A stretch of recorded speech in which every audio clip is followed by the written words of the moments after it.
한국 전래 동화 은혜 갚은 까치 이야기. 옛날 어느 깊은 산골, 안개가 자욱하게 깔린 새벽, 하얀 도포를 차려입은 한 젊은 청년이 있었습니다. 그는 수도 한양으로 과거 시험을 보기 위해 떠나고 있었습니다. 그의 이름은 윤선비로 깊은 학문과 덕망을 가지고 있었습니다. 그리고 마음도 따뜻하고 착한 마음을 가진 훌륭한 청년이었습니다. 이 마음 착한 윤선비가 산길을 홀로 걸어가던 중이었어요. 그때 어디선가 짹짹 하는 날카로운 새의 울음소리가 들려왔습니다. 윤선비가 소리나는 곳으로 조심스럽게 다가가 살며시 들여다보았어요. 아니, 작은 둥지 옆에서 큰 구렁이가 시뻘건 혀를 날름거리며 있는 것이 아니겠어요. 큰 구렁이가 새끼 까치들을 막 삼키려는 중이 아니겠어요. 이를 본 윤선비는 순간 몸이 굳었지만 그는 떨고 있는 새끼 까치들을 보자 그냥 지나칠 수 없었어요. 윤선비는 활을 꺼내 조용히 까치 새끼를 잡아먹으려는 구렁이를 향해 겨냥했어요. 그리고 숨을 깊게 들이마시고 쉬잉 활을 쏘았습니다. 그러자 화살이 날아가 구렁이의 머리를 정확히 꿰뚫었습니다. 까치 새끼를 잡아먹으려던 구렁이는 크게 몸부림치다 조용히 쓰러졌어요. 구렁이가 죽은 것을 확인한 선비는 덜덜 떨고 있는 새끼 까치들을 둥지로 다시 올려주었답니다. 아이쿠 겁많은 것들, 이제 괜찮다. 다시 어미를 기다리거라. 까치 새끼들에게 말했어요. 까치들은 고개를 갸우뚱하며 감사하다는 듯 선비를 바라보고는 조용히 둥지 속에 몸을 맡겼습니다. 그런데 그날 밤 기이한 일이 벌어졌습니다. 마침 해가 저물 무렵이었어요. 윤선비는 산속의 한 작은 초가집을 발견하고 하룻밤 신세를 지게 되었습니다.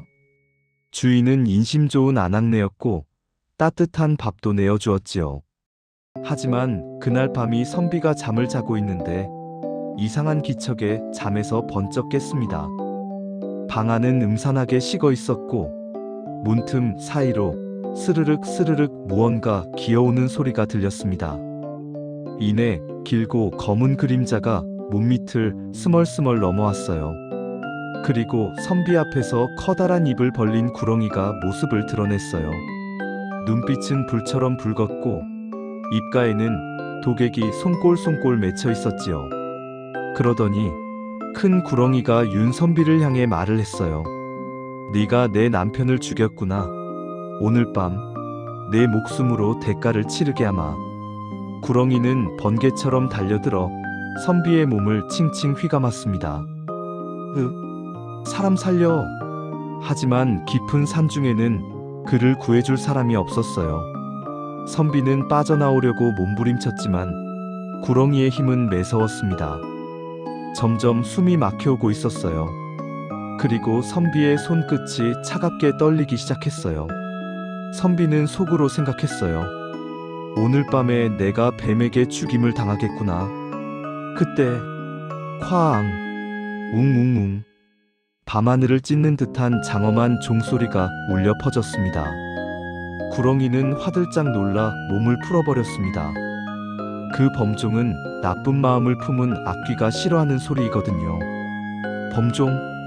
깊은 산속 이 시간에? 구렁이는 두 눈을 휘둥그레 뜨더니 허둥지둥 밖으로 도망쳐버렸습니다. 선비는 숨을 몰아쉬며 가쁜 숨을 내뱉었습니다.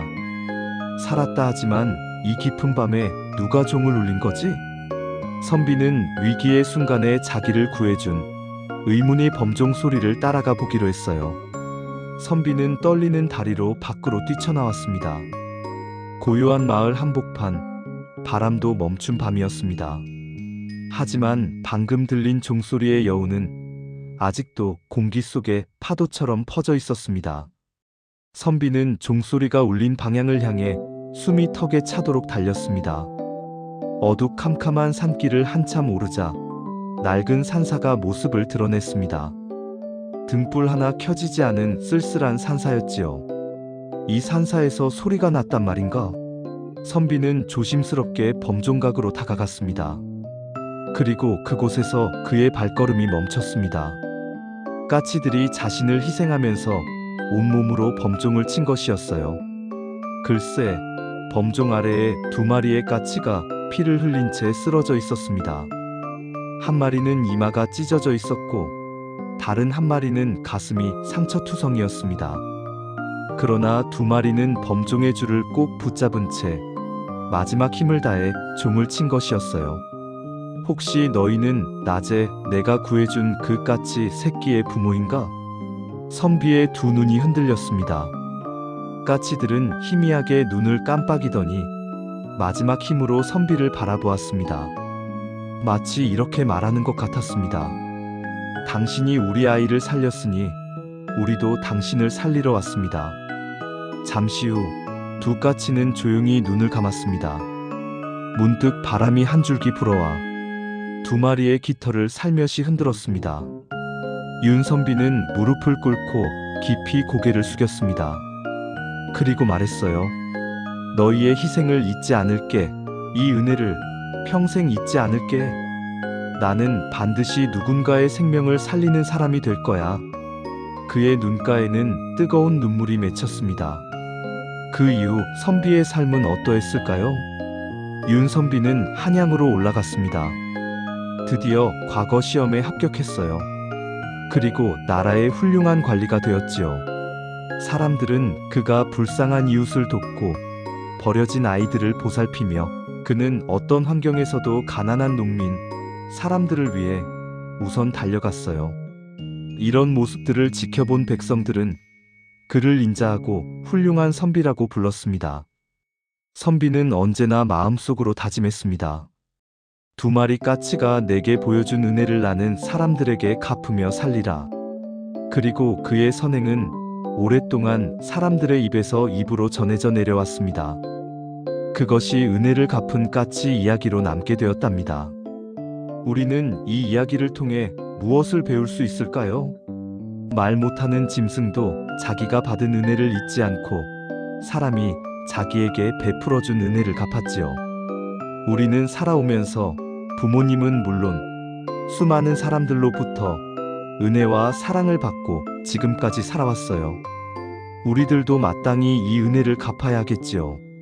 성경에는 하나님은 온 세상 사람들을 극진히 사랑하셔서 죄와 허물로 죽을 우리들의 죄를 용서하시고 영원한 천국으로 인도하시려고 우리 대신 십자가에 못 박혀 돌아가시고 부활하셨답니다. 그리고 천국으로 올라가셨답니다. 은혜를 갚은 까치의 이야기를 잘 들으셨나요? 잘 들으시고 교훈을 얻었다면 좋아요, 구독, 알림 설정은 은혜의 작은 표현이 되겠지요. 좋은 영상으로 다시 찾아뵙겠습니다. 건강하세요. 감사합니다.